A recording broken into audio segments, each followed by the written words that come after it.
All right, Peter Alexander, thank you. Senator Marco Rubio is with us now. Senator, good morning. Good morning. I'm reading a lot of the reviews this morning. A lot of people think you had a very strong performance last night. You hit Donald Trump on a string of substantive issues, things like Obamacare, his hiring practices, Planned Parenthood, the vacancy at the Supreme Court. Was this the plan all along, to string together this kind of substantive attack on the 11th hour or at the 11th hour to leave this fresh in the minds of voters on Super Tuesday? Well, look, the thing here is I'd prefer not to have a fight and an argument with other Republicans, but Donald, as he reminds everyone, has done very well in the early states, and we're on the verge of having someone take over the conservative movement in the Republican Party who's a con artist.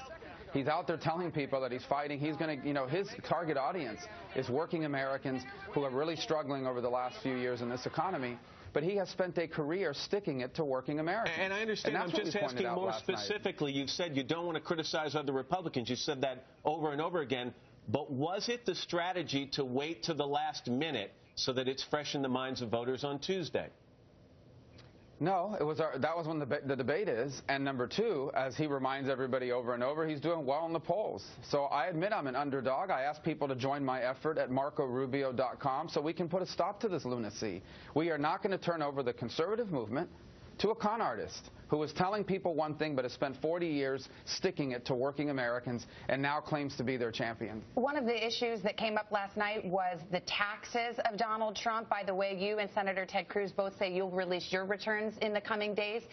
Donald Trump said he can't because he's being audited. He revealed he'd been audited actually for the last several years.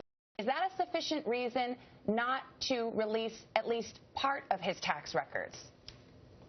Well, and first of all, we'll release ours, and not only will we release ours, but we do a financial disclosure with the Senate every year, so there's really no difference between those financial disclosures and the taxes. Number two, I don't think that's enough. I think Ted Cruz had a good point last night. We need to see those returns to see if the difference between the audited version and what he filed are evidence of wrongdoing. But I think the reason why Donald won't release his taxes is because he hasn't made nearly as much money as he claims he does. I mean, this is a guy that's taken Trump Airlines bankrupt, Trump Vodka, nobody wanted it, Trump Mortgage was a disaster, Trump University was a fraud.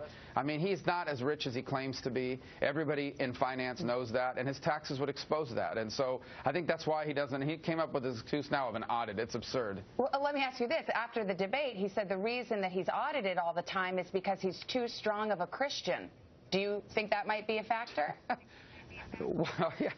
I mean, this is unreal. I mean, again, this guy is a con artist. I mean, he's always making things up, and no one holds him accountable for it. I mean, you have a guy who's being sued right now for fraud, for Trump University.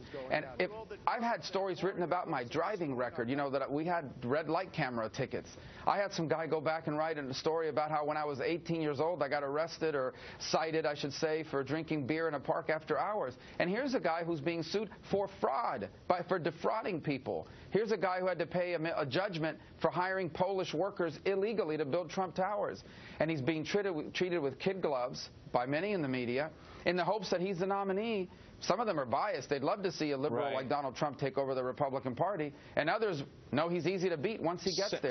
So he'll have to release his taxes, and Hillary Clinton will take him apart. Senator, Tuesday is hugely important for you. You need a win. You need delegates. One of your campaign spokespersons said that you would win behind right now in that state by double digits. Will you guarantee that you'll win the state of Florida?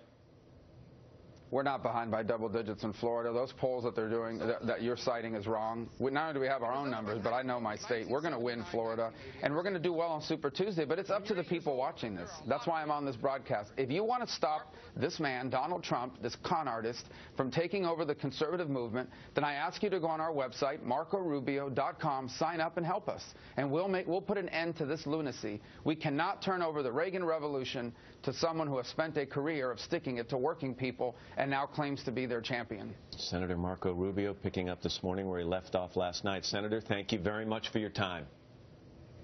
Thank you.